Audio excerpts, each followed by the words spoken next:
Hello, welcome to Cory is Wrong About the Prequels, Clone Wars, Season 7, The Bad Batch arc.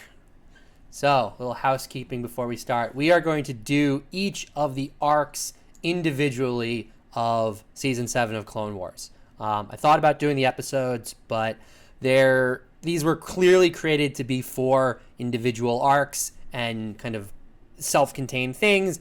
I think it just makes a lot more sense to do each arc individually. That said, I thought about doing the full season as a whole, and to be honest, the arcs themselves are kind of separate stories enough that it feels more right to kind of split them up, and also because, we would spend 9 hours talking about certain things, and there are limits to how much we can actually do on this stuff. So, it's been a while since we've talked about Clone Wars over here. We did do a individual Clone Wars podcast that I guess was on the first 6 seasons of the show. And it's been, season 7 of Clone Wars. The fact that we're here getting to talk about this, I mean, Clone Wars was canceled twice. We still got this, which is kind of incredible, right? How many other shows can you say have survived like 2 cancellations? At what points were they canceled? It was canceled first when Disney acquired Lucasfilms, and they were airing this on Cartoon Network. They canceled it, and so season 6 never aired on TV. Then Netflix put season 6 out, which was the first oh my god, we're actually getting season 6, but they were going to do season 7. And then they said, no, we're not going to do season 7. We're scrapping it altogether. And so it ended at 5 originally. Yeah, originally ended at 5. Season 6 was first shown on Netflix, and now season 7 was first shown on Disney+. Wasn't season 6 already recorded, though, and they just aired the unaired episodes? Yes, which is also why both the Bad Batch and the Martez spice running stuff existed before any of this happened. The Bad Batch was actually something that you could have watched as an animatic back when the show was first canceled, which eventually appeared online. And it's more or less the same. I haven't watched it all in full, but I've seen some people discussing the differences, and for the most part, it's basically the same thing, just finished animations. So that's actually one thing I want to keep very much in mind about the Bad Batch arc, and we'll talk about it next time when we do the spice running stuff. That these stories already existed. This was always the plan for what was season 7 of Clone Wars, and it just so happens that they took what they had and finished it, while the final arc was sort of the more new stuff that they kind of clearly spent a lot more time plotting out and creating. I think that's important to sort of lay out.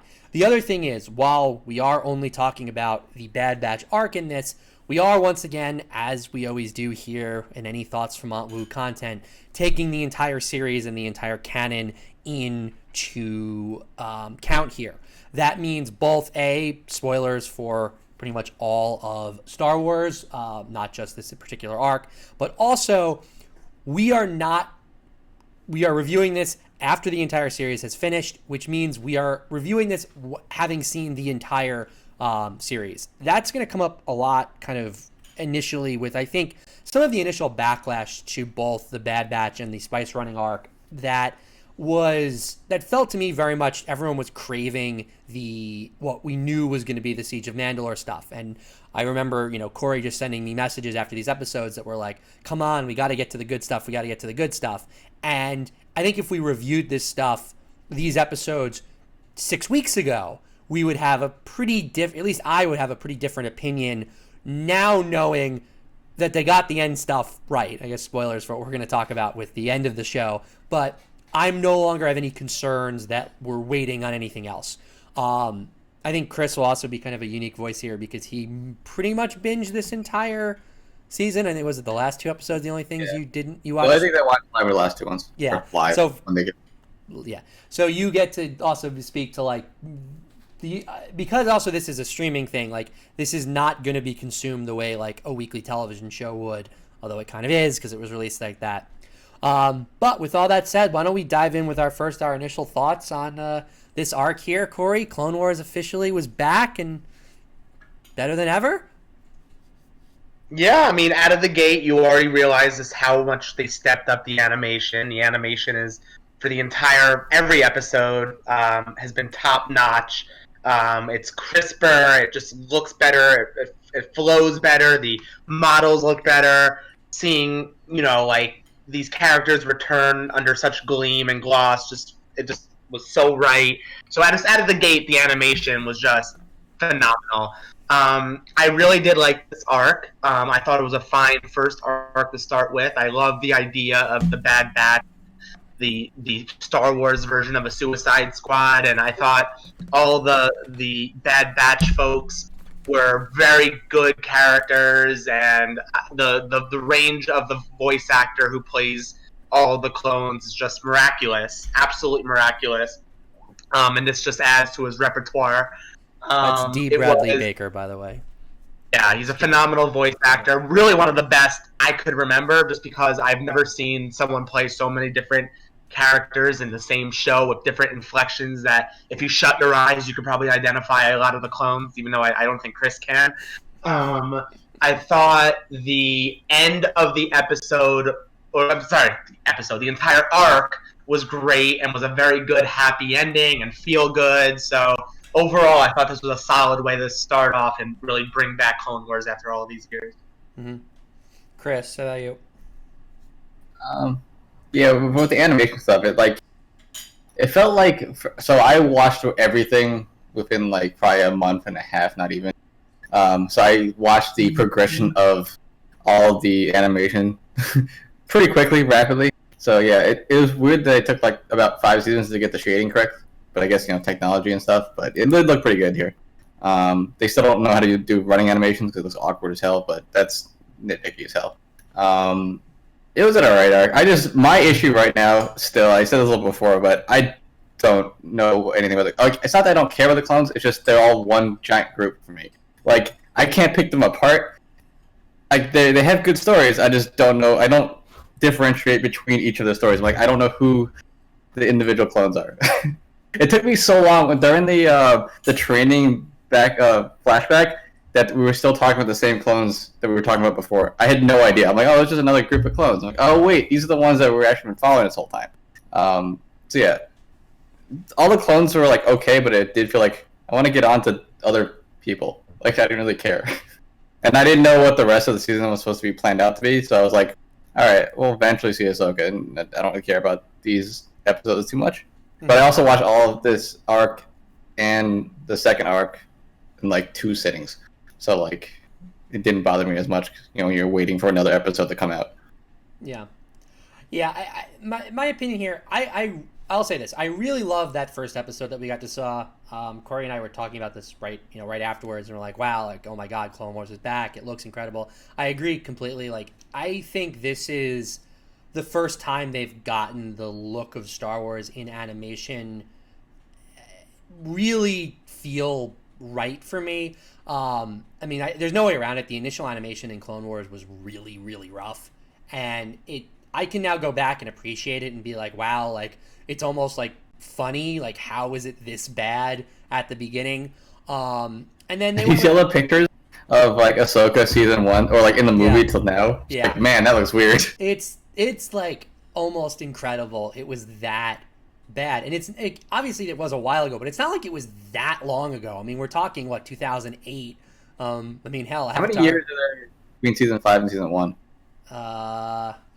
I could look it up. I'm not sure off the top of my head. I think season 5 or season 4 is when I noticed, like, oh, they figured it out finally. Yeah, it took a while, and I also think that eventually it started the show was doing a little bit better, and therefore they were willing to put a little bit more money into it. Put a little more effort into it, yeah. But well, in general, I also think like this type of animation is tough to do because I feel like I've had a lot of issues with more futuristic, so to speak, animations either struggle with either being very like the super simple stuff or looking kind of weird. I kind of had the same feeling when I first watched Young Justice, that even though it's not the animation is bad, it's just that it's like kind of odd, and it's not in like the like you could go full anime, which obviously they've figured out and they know what they're doing with that. Or you do like much more like almost like the Samurai Jack style, which is like very minimalistic. Or even what they did with the first Clone Wars series that Cory's always begging me to talk about. That looks completely different. And I just feel like it took them a while to get this animation style right.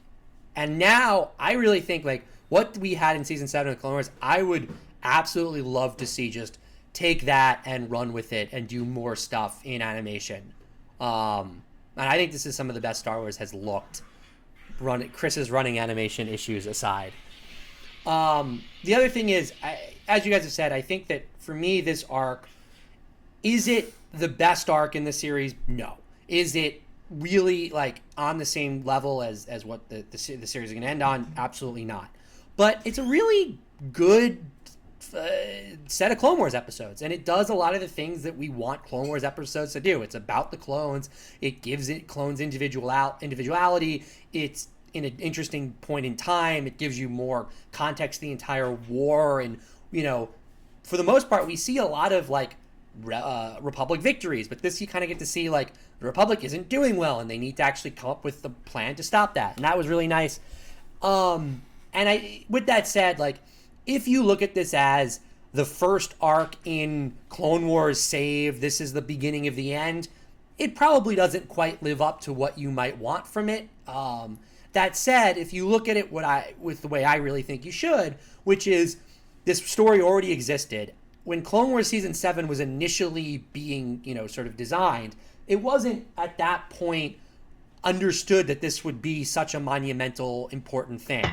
And I think that it's really wrong to decide that this story arc should have had all of the pressure of this is like the most important thing in the series. And clearly, again, they did that with the final arc of the show, and it was great, and we'll talk about it at absolute length moving forward. But I think for me, like, it's not... I don't have a problem with we got 4 episodes that are all good, some of them a little bit better than that, maybe some a little bit more average, but you have 4 episodes, it was an enjoyable arc, I liked it, I don't really have a problem. Something interesting to note, too, on the animation, which I noticed, Rebels has like its own distinct art style, and the way I really identify it, which is the most like egregious, I think, is that in Rebels, lightsabers look like sabers. The beam, the laser beam, is very thin and narrow, and there's like a very distinct lightsaber style in Rebels, which is unseen anywhere else in Star Wars. And I was very curious if that visual style was going to be brought in the Clone Wars, and I'm happy to report that lightsabers look like lightsabers again in Clone Wars. So I just wanted to note that was a big relief, because I really don't like Rebels lightsabers visual style at all, if I'm being honest with you. You just hate the Inquisitors. Well, no, but like every lightsaber is like that. Like Obi-Wan's was like that. Ezra, Ahsoka, like it was every single lightsaber. Like a slim point, I guess. Yeah, it's a very slim needle. It's almost, again, like a saber, and I really that's not a lightsaber. Yeah, it's a very uncanny valley for me with the lightsabers, and it kind of took me out a little bit. And again, everyone's lightsaber was like that in Rebels, and I was wondering if that visual style was going to be brought into Clone Wars, and thank God it wasn't. Look, I said, I think that this is... Like, I think they have found... If they are going to do animated stuff in Star Wars, this is how I want it to look. Going forward. Yeah. I agree. Season 5 through 7, yes. Yeah. Maybe the other ones, maybe not so much. But... Other ones, not so much, no. It took them a while to refine this, but now that they have... and right off the bat, just, like, there's something about seeing Anakin's hair. Like, you realize that sometimes got that quarantine hair going, and suddenly he looks like he does in Revenge of the Sith. That was kind of cool. And Obi-Wan looks so much older. Like, you're starting to see gray on his beard. Yeah. So I want to ask this at the beginning, because I really feel like 100% certain about this. I'm curious what you guys think. Do you agree Rex is Force sensitive? Yes. What makes you say it? Just because he sensed like the other guy? Right off the bat, I just think that they put a lot of work in this show with like Rex is clearly like special even among the clones, and in general in Star Wars, when a character is special, there's a reason for it. I didn't know he was special. What made it special? I mean, just throughout this entire, like, just throughout this first episode, like, right off the bat, you have Cody, like, saying, like, Rex is one of our best. He's our, like, one of our most important when it comes to designing plans. Anakin clearly has a bond with Rex that is significantly stronger than probably any other clone or really any of the other generals have with their commanding officers. I mean, Rex and Cody are like the only. I guess Rex, Cody, and Jesse are the clones that more or less survive throughout the series. But and then within this episode, like, he's sensing that Echo. It feels like he's sensing Echo is alive, and it feels to me like he is,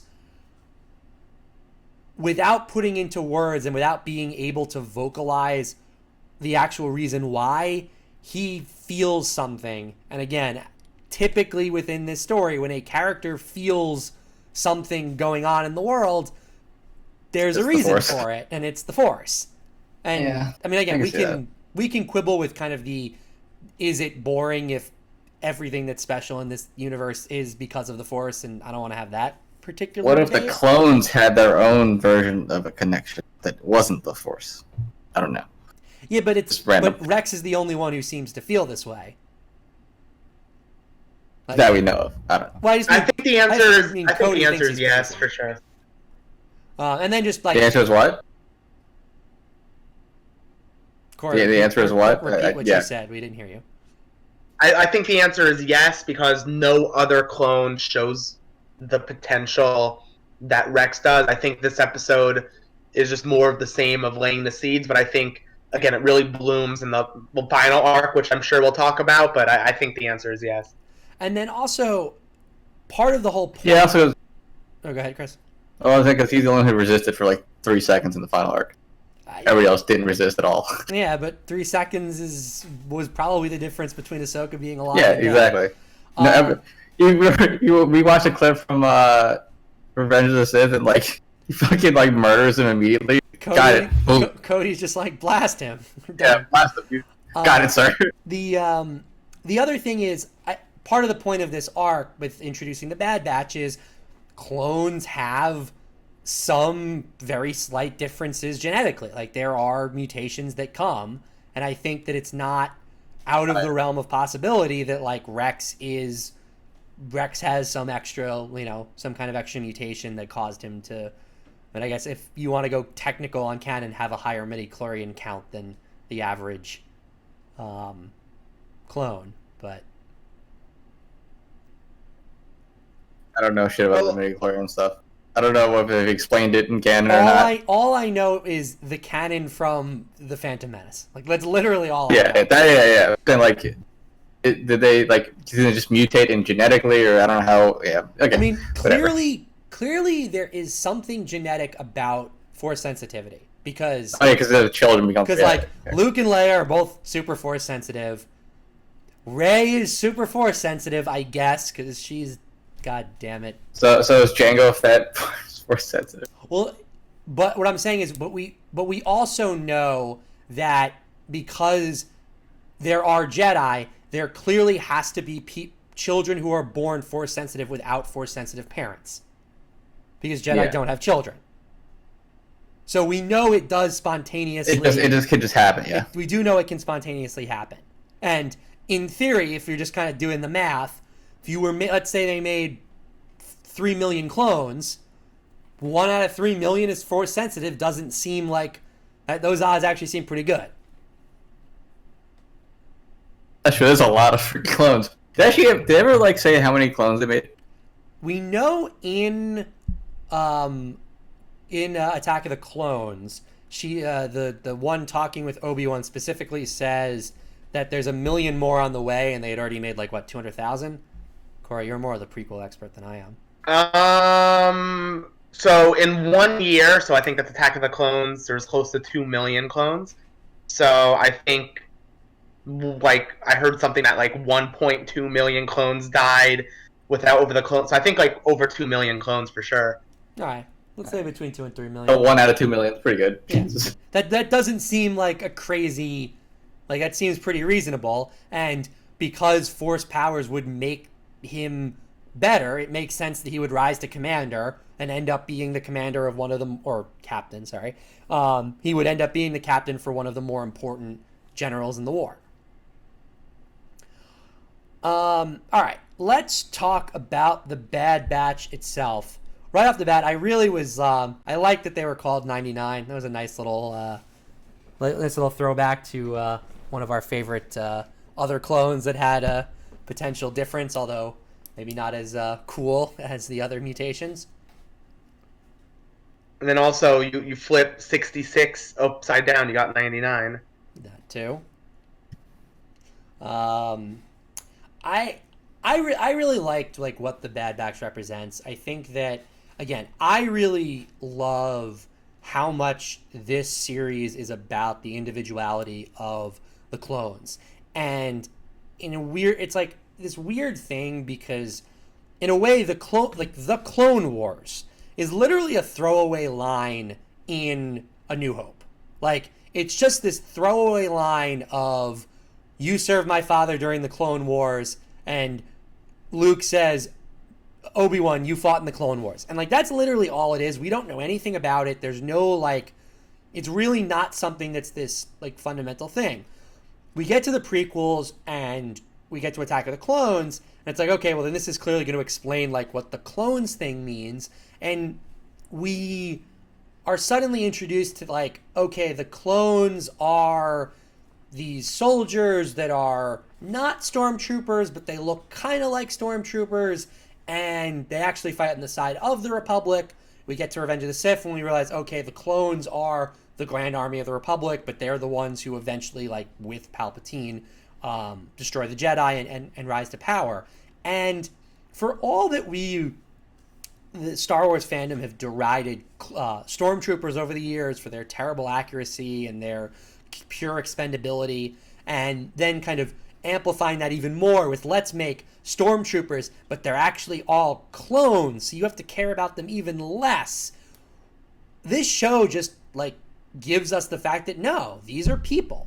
Yes, they might have the same genetic code and they might look similar, but they do have uniqueness. They do have the, whether it's cutting their hair differently, putting tattoos on their face, the markings that they put on their shields, and all of that stuff throughout this series is for me one of the two big pillars. It's like this and Ahsoka, and to get to see this group of clones that are completely different than anything we've ever seen. They have completely different personalities. They respect authority in a very different way.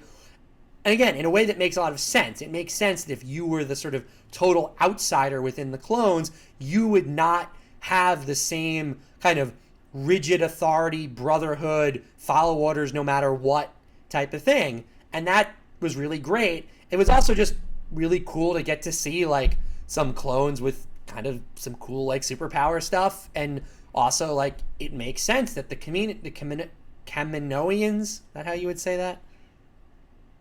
Yeah, sounds right. Yes. The cloners on Kamino would experiment with like creating some clones with enhanced, we know that there are enhanced features with the clones. They are more obedient, they age faster, etc. So like I just think like this makes total sense that these clones exist. It's really cool to get to see them, and I just enjoyed like watching them and spending some time with them.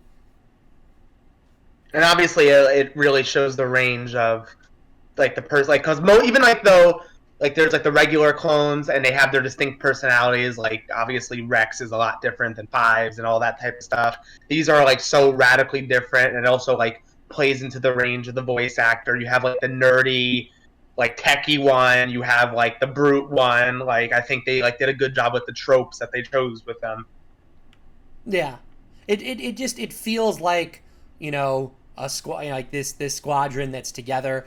I think that they also do a good job of like really showing that this is a team, that they are used to working together. That initial fight when they sort of charge in at the outpost, it was like or when they charge in right after the ship crashes, it was like, wow, I can clearly tell that these guys have been working together for a while. They know each other's strengths. They kind of have some built-in, the built-in muscle memory. And I was like, just like without having to say it, and even though there are some lines in there like, oh, how many missions have you been on? You just get to feel like, yeah, these guys have been together a while. They have a distinct fighting style. It's totally different from the other clones. And that was really, I like that. You know, funny. I just looked up the IMDb page for the first episode. There's 5 people. Just 5 people. It's what, D. Bradley Baker and Anakin's voice actor, Obi-Wan's voice actor, and that's it. Oh, I guess there's Battle droids and narrator. Yes. Oh, there you go. It's Anakin, Mace Windu, Clone Troopers, Battle droids, and narrator. That's it. Yeah. Also, can we talk for a second about how creepy the stupid separatist on the from Anaxis is? Like the spider guy? Spider guy? Yeah, but we've seen that species before in Clone Wars. Like, no, I'm not saying it's any generals. different. I'm just saying that is a creepy species. And I have no problem with spiders. And even I was like, man, that is a lot. Which, yeah. That's actually kind of like it's actually like kind of I guess not a complaint. Like, I would love, because like obviously the separatists are not at their core evil. Like, I think, like, especially in the Clone Wars is the one that fleshes it out, where you see that they're like in their government, they have a lot of just like people that just were sick with the Republic and all the corruption there. So I would like to see there being like a mix of some like morally ambiguous generals working for the separatists that like aren't necessarily evil. And I think Clone Wars and I guess Star Wars as a whole goes out of their way to like make it clear that the separatists are just bad. That's why you have these like really creepy, disturbing generals that you can't get behind, and the droids are just comic relief. But isn't that kind of the point in that, one, the separatists are for the most part from more outer worlds, which means that they're less human? No, it's not about humanity.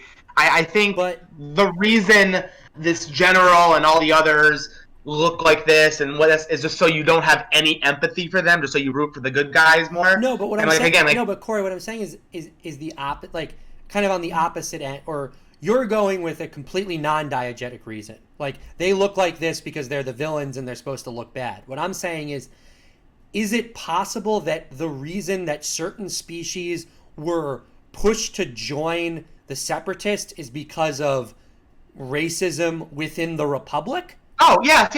I'm sorry. Let me, I guess, specify what I mean. Also, his personality is not redeemable at all. Like, the generals for the separatists are comically mustache twirling. But isn't, again, that partially the point, because they are being led by Dooku and Grievous, who are trying to foster this almost like, because like, remember, like, in the end of the day, the point of this war is just like killing for killing's sake and to weaken the Jedi and spread them out.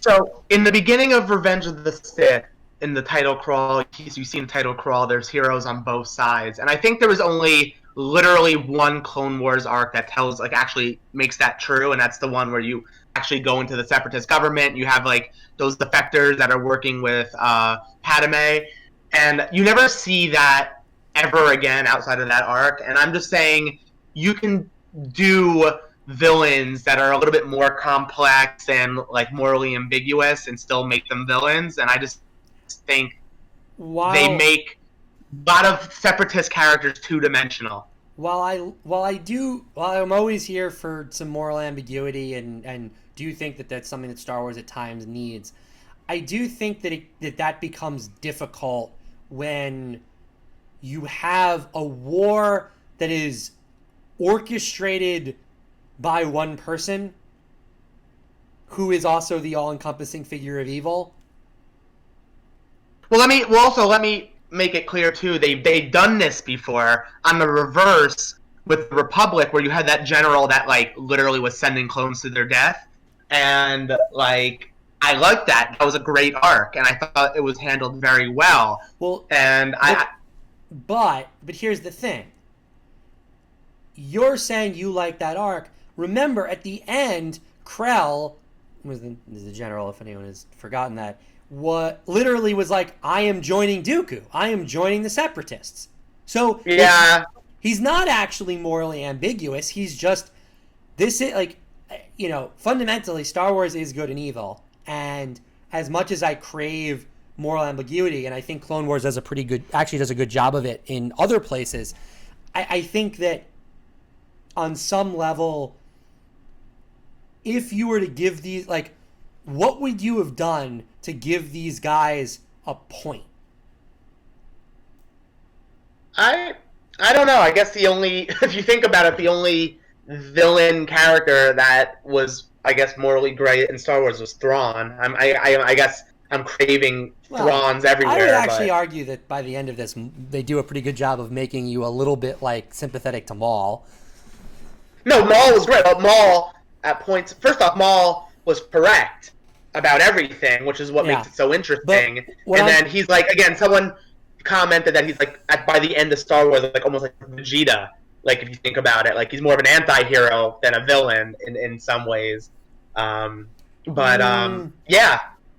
Again, the last four episodes are brilliant, and we'll obviously discuss it when we get there. But my point is, I just like this was more the same of Clone Wars, and like I've seen this type of general before in Clone Wars before, and just being like literally a mustache wearing a spider twirling whatever villain, and it's fine, and it works for the stakes of the episode, and obviously the shock value and the darkness when they actually find Echo, and like what they actually did to him was like shocking and actually really dark for a kid show. And in fact, this arc was made even better by it because the entire time I was watching it, I didn't know if he was going to be like a sleeper agent, like they like did something to him where he was just going to, and that's what made it so interesting to me, and that made the ending of this arc even better for me because I was shocked they didn't do it, and they actually gave you a happy ending, and it made the happy ending just feel better to me because I was 100% sure that he was like a sleeper agent and was going to turn on it. Well, actually, I want to actually ask you about that. Do you think that they laid on he is a sleeper agent a little too thick? Yes, but it worked. That's what I'm saying. It worked. So you're saying no. You're saying it worked for you. I was a little like, maybe there's a little too much like forebodingness. His mind is still controlled. I don't know. I thought it might have been a little too much. I thought the other way around it was that he was under control, but then the clones and Anakin get to him, and he fights through it. It's like a thing they could have done too. Chris, what are you saying? Part of me thinks nothing in this show is very subtle for 7 seasons. At least I didn't think it was. I just thought it was. Everything felt very straightforward. It felt. I didn't hate it. I just thought that it was a little. It just felt a little too much to me with the fact that they weren't going with they obviously they knew like Echo wasn't going to betray them. Echo was like totally on their side, and it just felt like they tried to play it up just a little bit to kind of quote unquote keep you in suspense.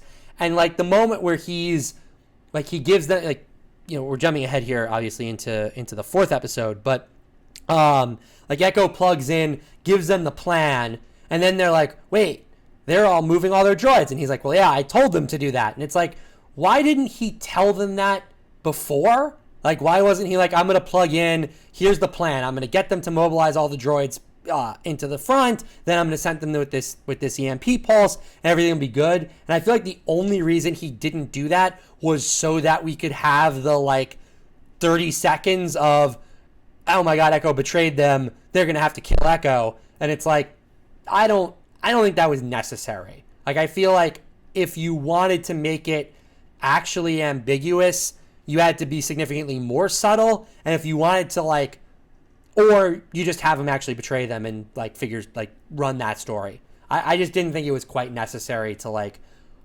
try to like, we're not believing. Like that just felt, I don't know, that felt unnecessary to me. We kind of jumped ahead into Echo, so let's just kind of stay on Echo here. You kind of mentioned a little bit, Cory, but man, is it creepy when they open up the the chamber and find him. Like, oh my god. Yeah, it's disturbing. Dark Like as hell. again, I think like Samurai Jack did this where it went off air for years and then they brought it back and the season they brought back was just meant for adults. Like there's just no way around it. And I'm not saying Clone Wars made it that extreme, but Clone Wars clearly knows that their audience aged and most of their audience is probably in their 20s, and like I think under those circumstances they are not holding anything back, and I think this was definitely a result of that. Did they hold anything back before? Really? I don't know.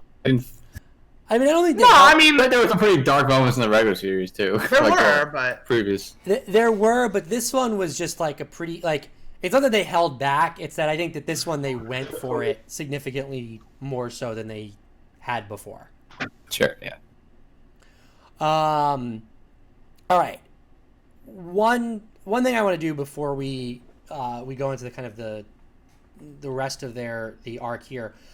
The beginning of episode 2, called A Distant Echo, we see this really bizarre stuff with Anakin and these really crazy revelations that one, Rex knows about Anakin and Padme, and then Obi-Wan knows about Anakin and Padme. And that might be one of the biggest retcons they've ever pulled in this show. I thought everyone always knew about them though. No? Not- Am I crazy? Not if They always sensed it. it was never canon that he knew. Did they already ever Yeah, outright you say can it? take the prequels at face value. Just the prequels only exist. There's no Clone Wars. You really would have to make it a big stretch to think that Obi-Wan did not know about them. Like I think Obi-Wan knew, but like as his master tempered it and just like it was what it was. Like you, come on, he knew. No, Cory, I totally agree with it. I'm just saying it's never been admitted in canon, which means that either you had to assume something we didn't already know, in the case of Obi-Wan actually knew and he just didn't, or it boggles the mind and it's a major problem with the prequels that how did Obi-Wan not know? The fact that they just like come out and say Obi-Wan knew about this is to me like one of those things where I think on top of like creating this story, humanizing the clones and creating Ahsoka, Dave Filoni like has clearly just like decided I am fixing the problems that I see with Star Wars. And Obi-Wan not knowing about Padme and Anakin's relationship is a problem, or was a problem, that is now just, oh no, he knew and he chose to keep his mouth shut. And part of the reason is we know why. We know now, through Clone Wars, we understand that Obi-Wan also had a relationship of some kind and understands attachment and romantic love. And it, I think, is like a really big, important change to our understanding of these two characters. Well, I think they handled it in Clone Wars, like I guess definitely better. But it was also, I guess, the dynamic is still the same from the prequels, where even in this episode, it's not like fully admitted that he knows. It's just like so obvious he knows, but like it's still played coy, and Anakin, kind of like nudge back, like does he know, does he not know, and Obi-Wan's like that. So it's kind of the same of the prequels, in my opinion. But it's just no, I disagree though, because in the prequels, it's like until that final moment when he walks in on, when he's talking to Padme and he's like, Anakin is the father, isn't he? And it plays as Obi-Wan has finally put it all together. And I think that getting to see it just like right away, knowing it, is, I just think that it changes this entire thing. Because again, like the prequels are the downfall of Anakin Skywalker and the failure of the Jedi to deal with this. And Anakin is the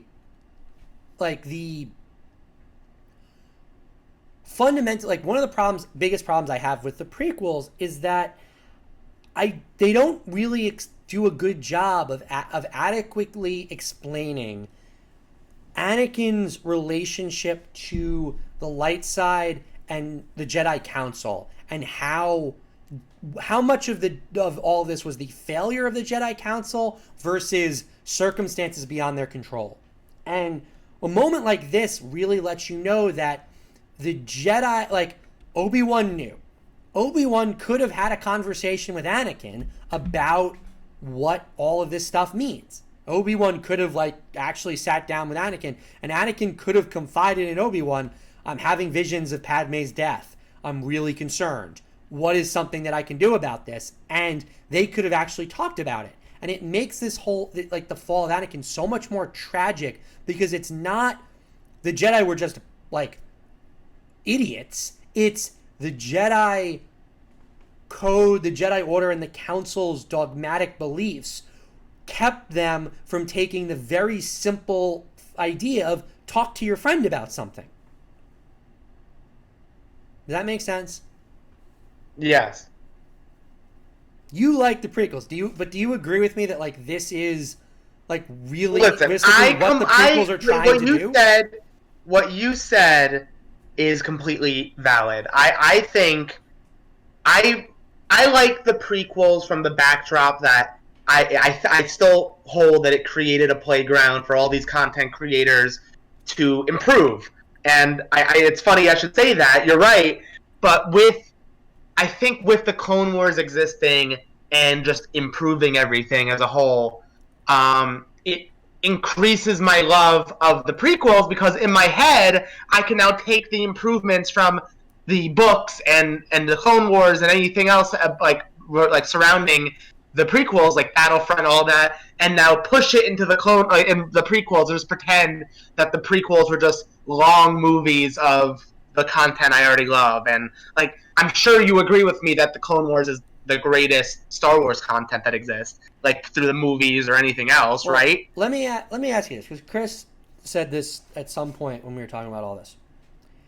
Do you think that this proves that Star Wars should be a TV show? Yes. I mean, look at The Mandalorian. The Mandalorian didn't reinvent the wheel. It's just slow, good, episodic television. It is what it is. I guess not episodic, but... The reason I said that before was I think that Star Wars works better when there's more time to flesh out the world and the stories.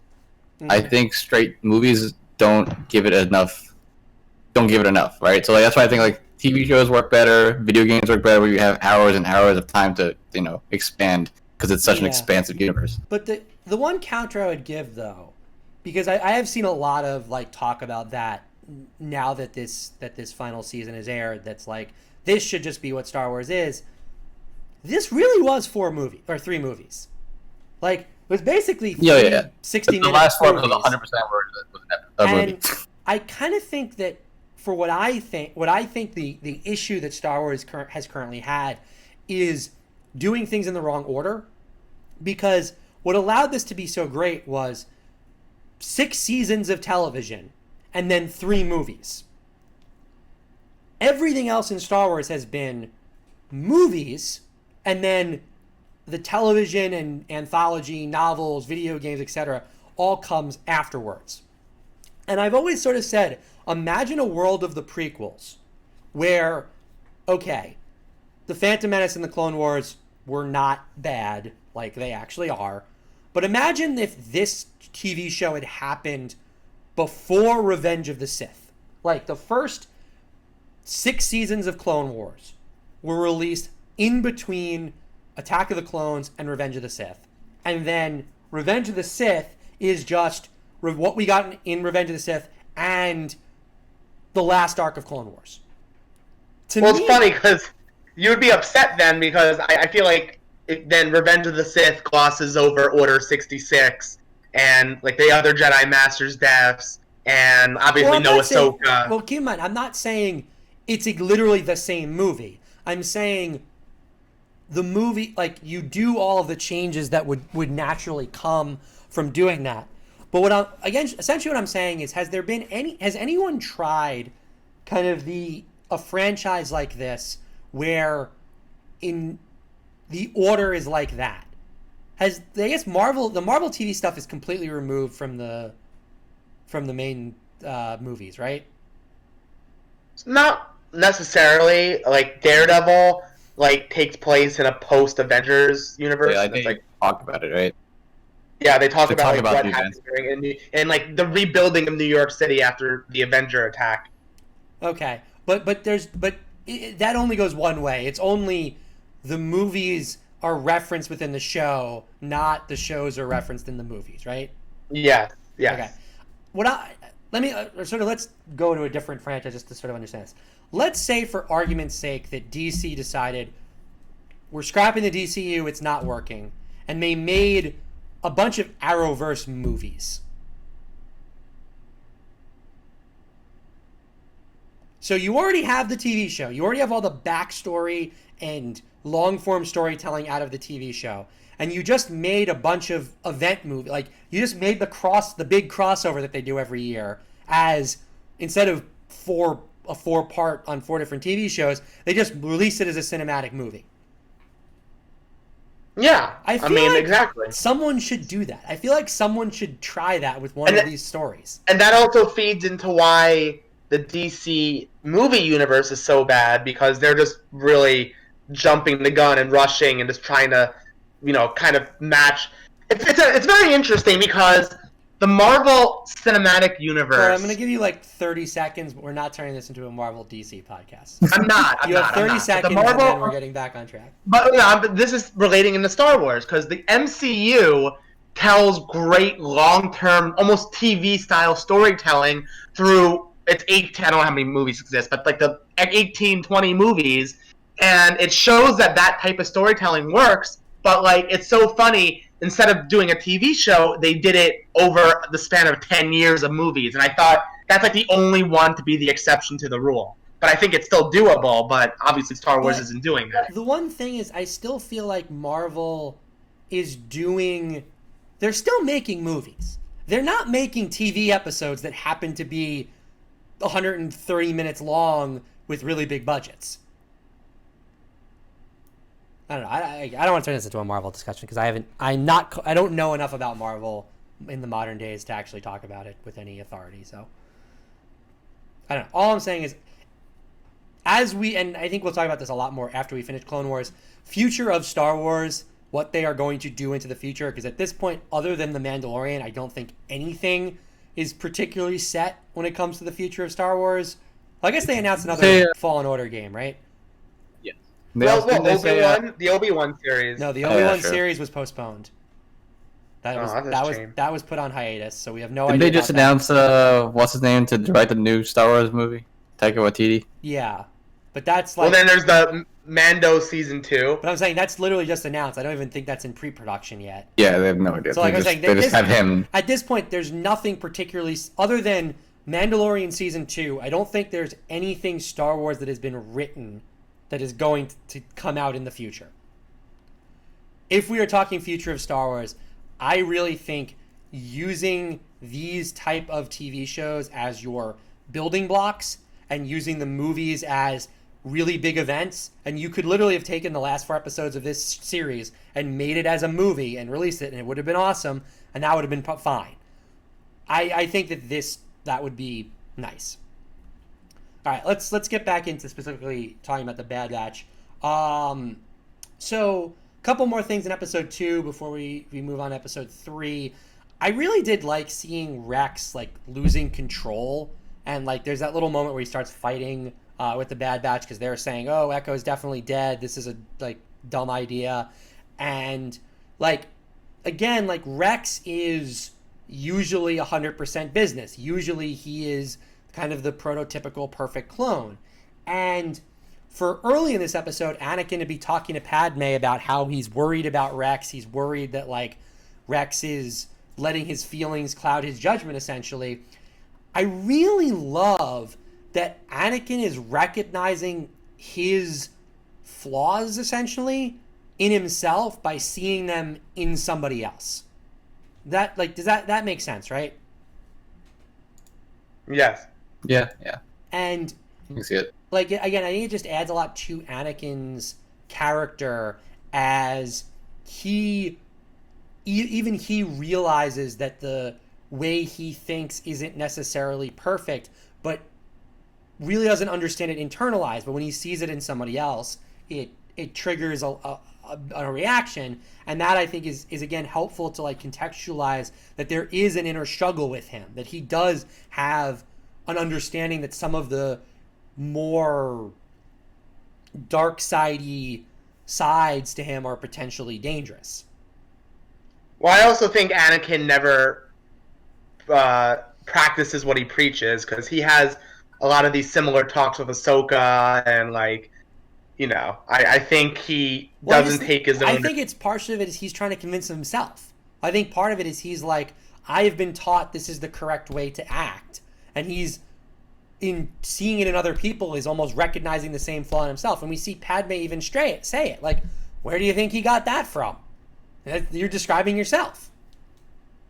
Yeah, I mean, and then again, it's so funny because again, I don't want to bleed into the last arc again, but it's brought up like when they're all talking about the plan to rescue Mandalore, like it's brought up and the camera pans on the Anakin. So obviously Anakin is self-aware, I think. Yeah, and again, even in addition to that, as we've said many times, and as everyone has said, like this series saves the character of Anakin Skywalker in so many ways. Getting to also see that it's not like black and white, that the problems of Anakin that eventually lead him to the dark side are not necessarily evil.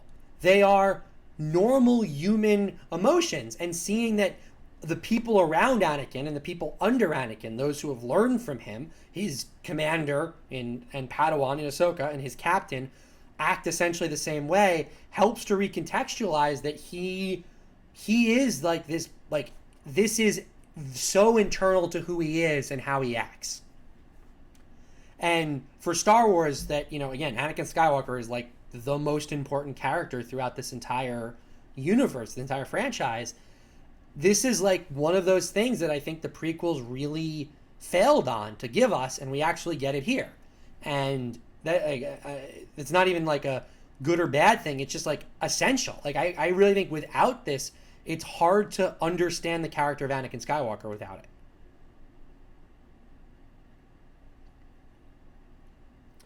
All right. One thing I want to talk that's kind of on a much more negative side. Episode 3 was probably the one that I was the most sort of ambivalent about. I didn't love the let's go back and do the thing we did in the Phantom Menace, where we have these primitives who we're going to basically recruit to fight this much more technologically advanced droids, and we're kind of giving them a choice, but we're kind of not giving them a choice, and it's going to be framed as heroic and we're working together, and in the end they're super happy. But like, why do these people have to fight these clones? Like, fight with these clones? Like, they just like invaded essentially an ostensibly neutral world and caused this massive battle and a ton of casualties, and like, they didn't deserve that. And also, I know it's the Separatists calling them that, but like, don't really love these are primitives and they're clearly coded to be tribal. Well, when you think about every episode in like season 7, it plays into a theme of like pretty much every Star Wars movie that's existed. Like, and I think this obviously is just an homage more so to, as you know, Return of the Jedi. With the Ewoks? Yeah. And again, like, I think the way it's framed is that the Separatists are giving them no choice, and like they're pretty much just saying like the clones, like in the Republic, are the only ways you could just like go back to living your lives. Yeah, this is where I think, like, in some ways, what you were saying about the Separatists and wanting a little bit more like kind of meat there, and they're just not mustache twirling evils. This is kind of a moment where like I kind of feel the same thing, but on the other side, where I kind of feel like this should be like almost a bad thing. Like, the fact that the Republic feels that, yeah, the only way you should be living your lives is under the Republic, and the fact that these not that technologically advanced people are dragged into a war should be a little bit more of a tragedy and a little bit more of like a bad thing. Well, And- It's really interesting to think about because I don't know the answer to this, and I know a lot about Star Wars. Are there neutral planets that are not members of the Separatists or the Republic? Yes, Mandalore. Okay, but yeah, but look at Mandalore. Mandalore's No, in like a. but what I'm saying is we know I think that Mandalore's already we a know bigger. that Mandalore exists as a neutral system, so we know that you can be a neutral system. So, if your question is, do neutral systems exist? The answer is yes. But Mandalore's the only one we know in canon. I don't think that's true. I think there might be some others that we've been. What To. about I the? think about like what neutral planets are doing in the Clone Wars. There were a few like- in the series, right? Yeah, there were But they, definitely like, landed some. on it? Yeah. I remember watching some of them. And then obviously when the Empire formed, really they gave no one a choice. Like you were a part of the Empire. They showed up and like you're a part of it now. Okay. Yeah. no, so 'cause- okay, so the Empire. Yeah. Satine, But then- Satine led a whole group of neutral planets during her life. What happened to your camera? Okay, Cory. Well, that's something. Can you still What? hear us? Your camera is Yeah, I hear you. What's is a wrong? disaster. Your camera is green and gray blobs.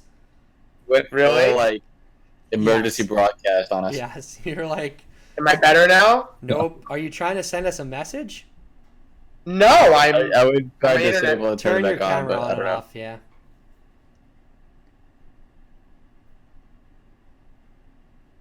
Is that better? Yes. Yeah, you're back. Okay, that was really weird. This might have been Discord. That was something. What are we talking about? Oh, there are neutral systems within this. There are some systems that tried to stay out of the war.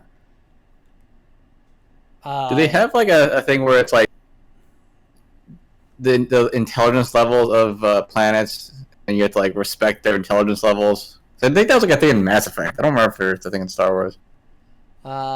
This is Well, I think that the has kind to of do thing with Cory would just have to talk joining. to.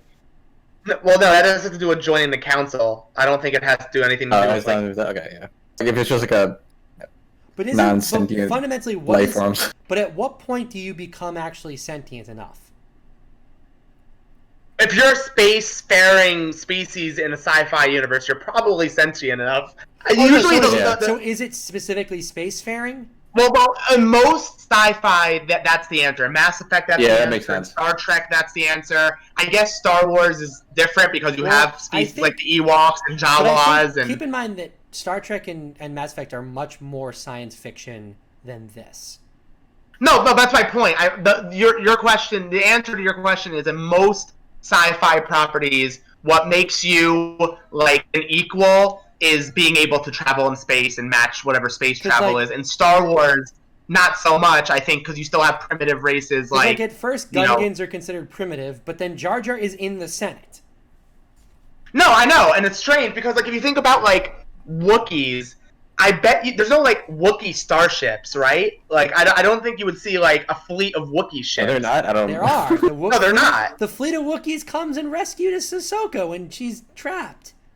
Yeah, but they're not Wookiee starships. Wait, they were all Wookiees flying, weren't they? They're Wookiees flying down. There are Wookiee starships.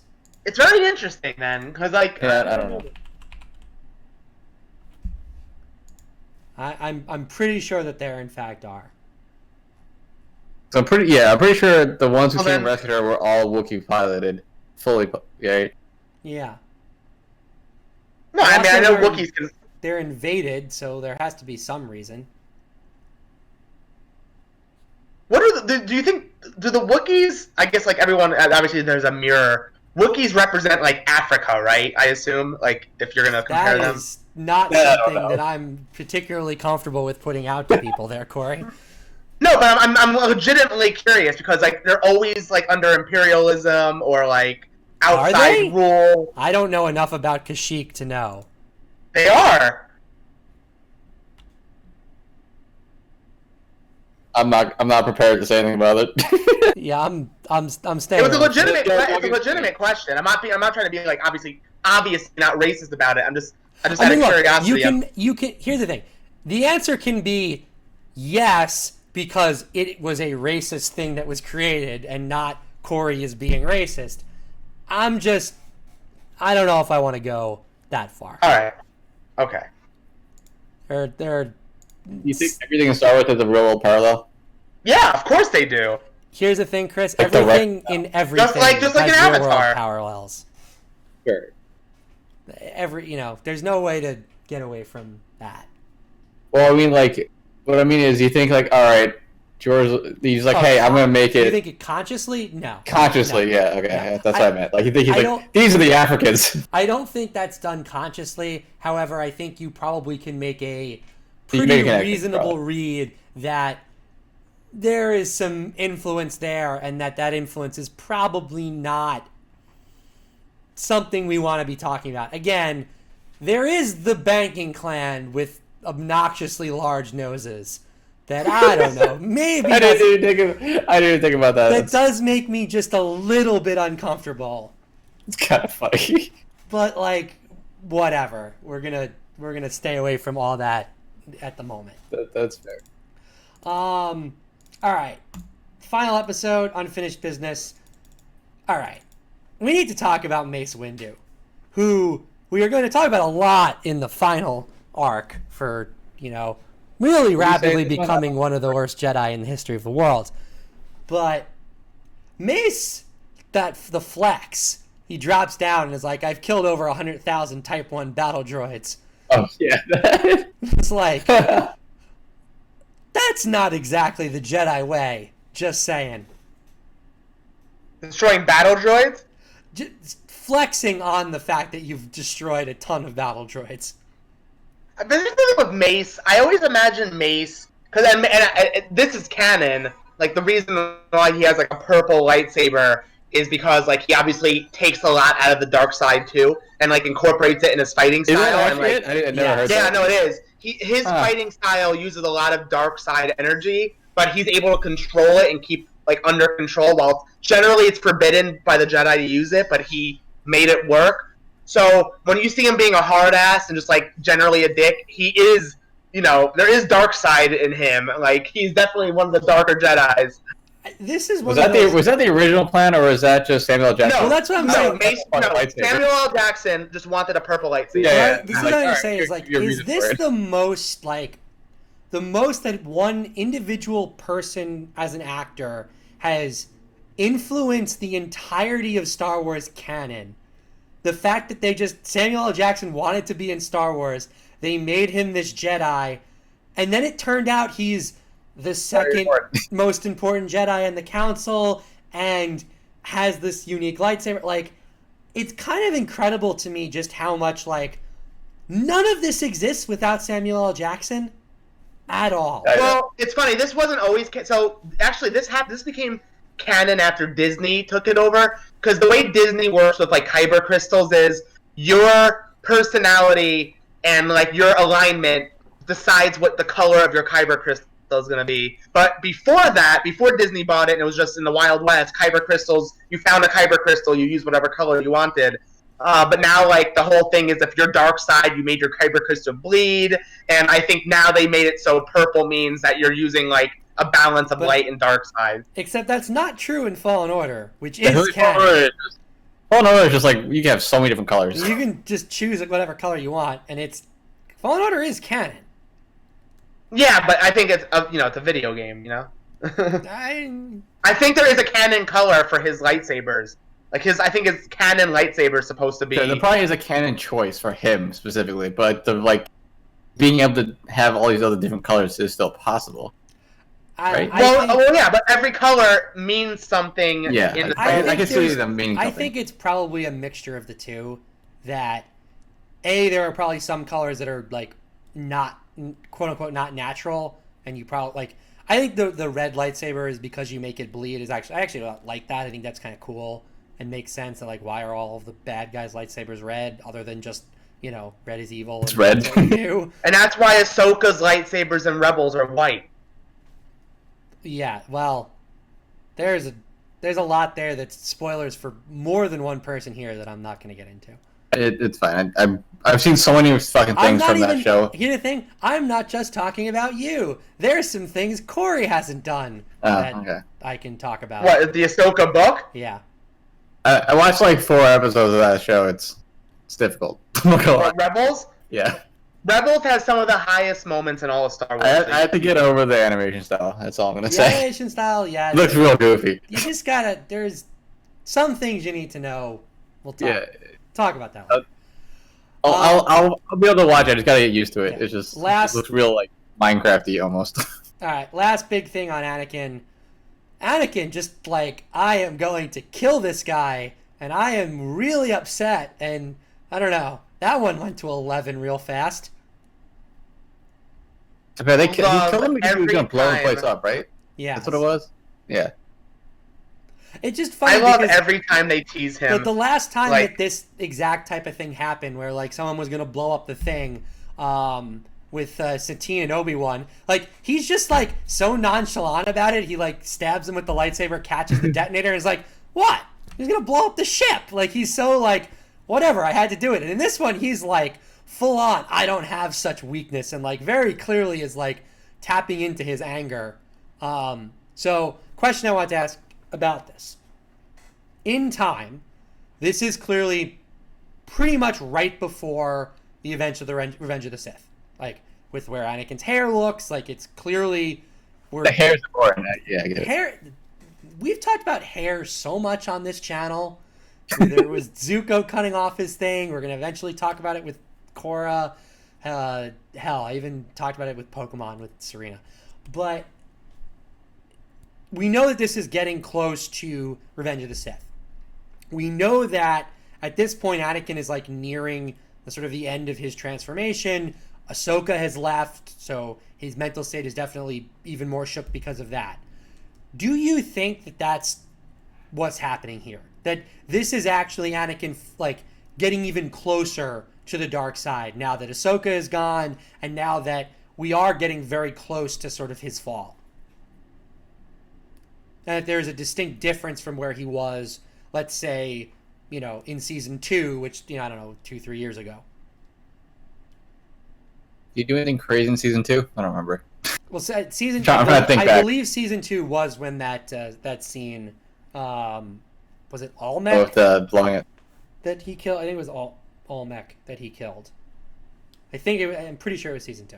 So, like, from a while back. Do you think that's the conscious? I think the way I see it, I think it's a conscious effort to make him seem more angry. That's what I think too. Cory?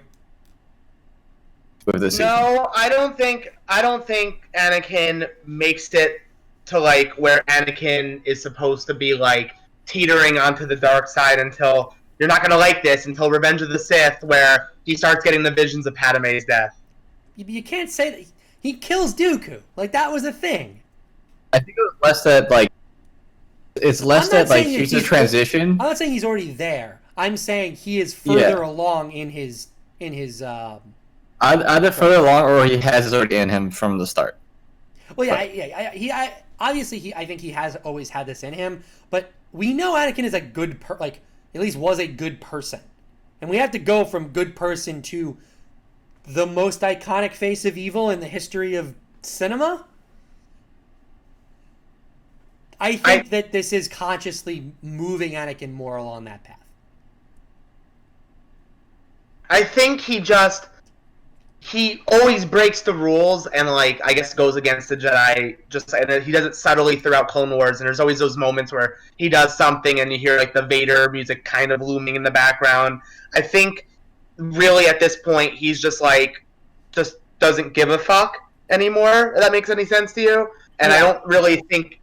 I don't think it has to do with the dark side per se. I think he's better than the rules, if that makes any sense. He's like Kaiba, like screw the rules. But even more so in that, like, the fact that Ahsoka is gone, he is even more flippant.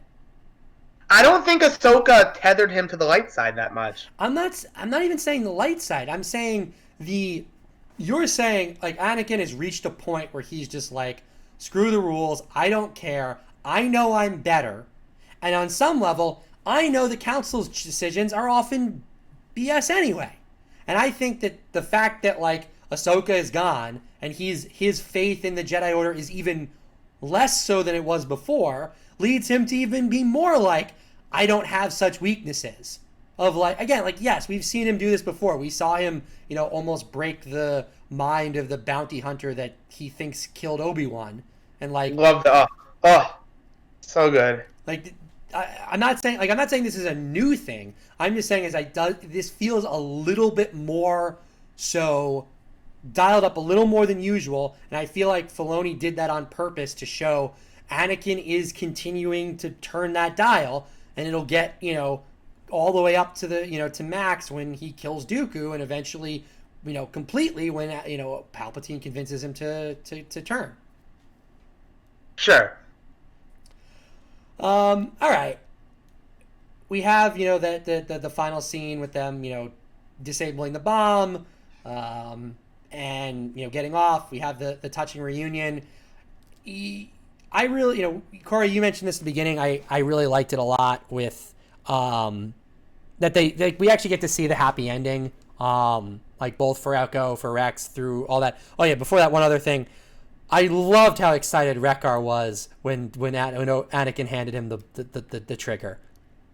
He just wanted to blow something up. I get to blow up the whole thing, and he's just so giddy about it. And I was like, that was like. And I love Anakin because Anakin is just like so lovable, like during this too. Yeah. Like Anakin was like the untold like hero of this arc. Like he was always there. Obviously, it was all about the clones, but Anakin was great during this arc. He was like a father. Yeah. Anakin is at his best when he is the upper in these relationships as opposed to lower, because for pretty much the entirety of the prequels, Anakin is the apprentice. He is Obi-Wan's student. He is the student of the Jedi Order with Mace and with Yoda.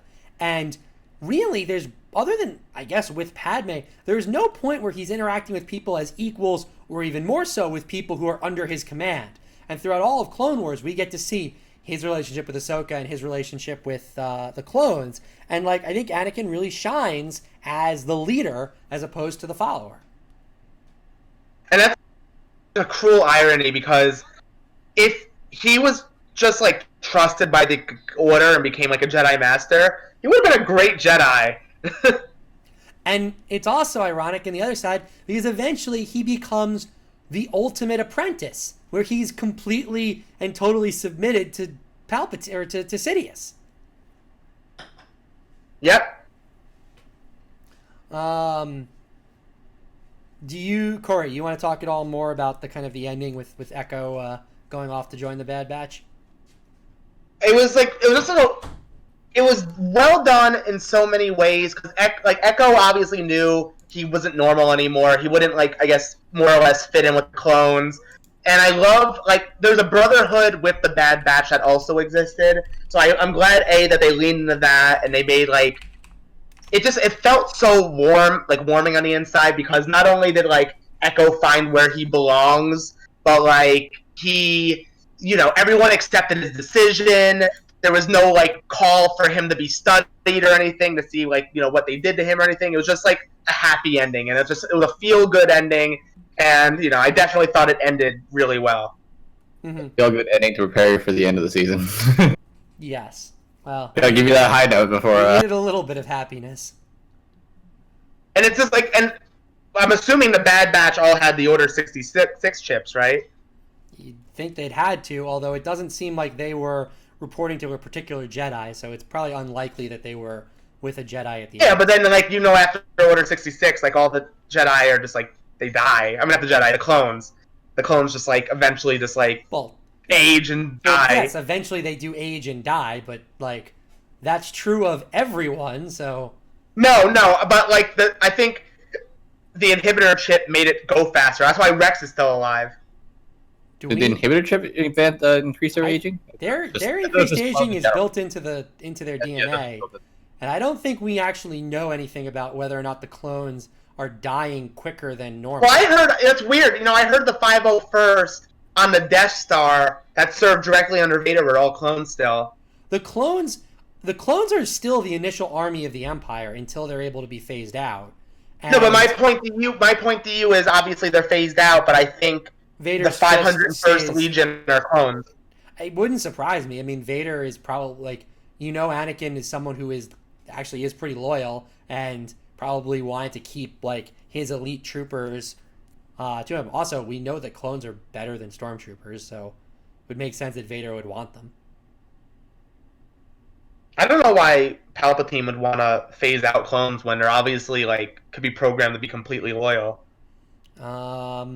My guess is because being able to take, being able to incorporate people under the Empire into the army was a good way to keep the public in controlled. Because rather than these mindless, faceless clones, might know some imperialists, and you could actually like jump up jingoism by saying, "Hey, enlist." I mean, we see it. There were enlistment posters during Solo. That's my favorite scene in Solo. Well, that seems like not that hard of a list to crack. We've discussed that. we have indeed. All right, I don't have that much more to talk about with the Bad Batch arc in general. We can do our ratings as we normally do them. I guess in theory we're rating arcs against other arcs of television, which is a little odd. I mean, we could also just call this a 60-minute episode of television and just kind of rate this as an episode, which for this one I'd be kind of okay with. You could rate them as episodes. It's too hard to figure out like an equivalent, I think. Yeah, basically we're calling this a particularly long episode of television that made for TV movie. Okay. Sure. I don't know. Well, as a made-for-TV movie, this would be a very high-end made-for-TV movie. That's true. I don't know. Yeah, you're right. I don't know. I'm not... Couple of episodes. Group of episodes, we can just kind of rate them. I don't care about these ratings quite as much as I would normally because, like, we're not... They don't have as much context with, like, building up a full season, but it would be nice to just kind of say, like, where you guys think. So, final thoughts and ratings. Cory, why don't you tell us? It was very good. It was a very good way to bring back Clone Wars after this long hiatus. It was a classic Clone Wars arc. All of the things that you loved about Clone Wars was there. It was nice because it took away anyone's fears that Clone Wars was going to be anything different under the Disney banner and that it would be anything other than what made Clone Wars so successful and gave Clone Wars such a cult following. I thought Anakin really shined, and obviously the clones shined. I liked the idea of the Suicide Squad like Bad Batch. I love the ending. I thought it was a very feel-good, warm ending. The general story was run-of-the-mill. There's nothing to write home about. Obviously, I'm grading this against all of television, I suppose, but I'm leaning also into like rating it against Clone Wars too, because Clone Wars to me is upper-level television. But I really don't want this rating to sound like I'm panning this arc because I really did enjoy it. But honestly, like since it was a very run-of-the-mill story, I have to give it like a 7 because it really didn't reinvent the wheel here. A 7 is really good. You are not panning the show. Because I was thinking about giving it like an 8, and I'm like, I don't think this is an 8. I think this is like above average television, very good Clone Wars. If anything, it's average Clone Wars because Clone Wars is just above anyway. But it was a solid 7, enjoyable, and a very good way to start season 7. All right, makes sense. Chris, I'd say it's pretty much a generic run-of-the-mill episode of Clone Wars, but like a generic run-of-the-mill episode of Clone Wars is pretty good, right? So it's like I would probably give it like a 6, only just because I don't really care about the clones. It's one of those things where it's like is okay. You're allowed to not like the clone. Yeah. So the thing with me is, it's one of those things where like I'm not turning it off because I hate it, but it's just good filler while I'm doing other stuff. It wasn't like an above average episodes or anything, but it's good. Like, you want to have something on TV just to have it on TV while you're doing something for noise. It's kind of what it was for me. It's like when people have episodes of Friends in the background all the time. Like, it's a decent episode, but not like crazy good. Yeah. I'm probably about in the same place as Cory. I think it was really thrilling. It was really great to see Clone Wars back. This is a really good arc of Clone Wars in a set of 4 episodes. I think the first one and the last one are probably a little bit better. I think the second and third are, maybe dragged a little bit. But as I said at the beginning, part of the reason we're doing this now is that we're not rating these as they came out. We're not sitting in anticipation going, oh my God, when are we going to get to Ahsoka? When are we going to get to Mandalore? We got there. I'm perfectly happy with where we go. It did not feel like the end was rushed, so I'm not complaining that they wasted time on anything like this. And if this was in, season 5, I would have had no problems with it. I'd be perfectly happy. So I'll give this a 7 out of 10. I think this was, really great to see. There was some really interesting stuff here. Most of it with Anakin. I think that as much as this was kind of the last big Rex story before the finale, the stuff we get with Rex in the Final Four is probably even better. But I really liked it. I enjoyed it. Before we end, one question for you, Chris. Bad Batch as a set of Valorant characters. You think they could be good? Yeah, I think so. I don't know what the abilities would be, but well, you got like a guy with some kind of extra sniper type thing. You've got some guy with you have the breach like character which has all the flashbangs. Yeah. You have you need a information character, which I guess is the sniper guy. Tech could be the information guy. Yeah. Because the way Valorant characters are set up, there's 3 main categories I think right now. There's like playmaker, information, and then support. I think something like that. I don't know. You got everything in there. Yeah. You could have Wrecker with some kind of shield type thing. I don't know, like something defensive. I don't know. Wrecker is definitely the breach. Yeah, there you go. All right, so we'll be back next week to talk about the Rafa Martez spice running arc, something that I think is going to be a little bit of an interesting discussion because it's probably the most controversial thing about this current season. Although I will say, man, is this the least controversial thing in Star Wars right now? Is Clone Wars like the most universally accepted and loved thing in this canon at this point? No one dislikes the Clone Wars. Because on the outside of like the Martez arc, I don't see anyone saying, "Oh, actually, Clone Wars was bad." Like everyone is happy. Is people dismiss it as a kid show. I think that's the only thing I could think of. Yeah. But not like outright it's bad. Yep. All right, we'll talk to you guys soon. Thanks for tuning in. He's already out of here. Just bailed. Okay.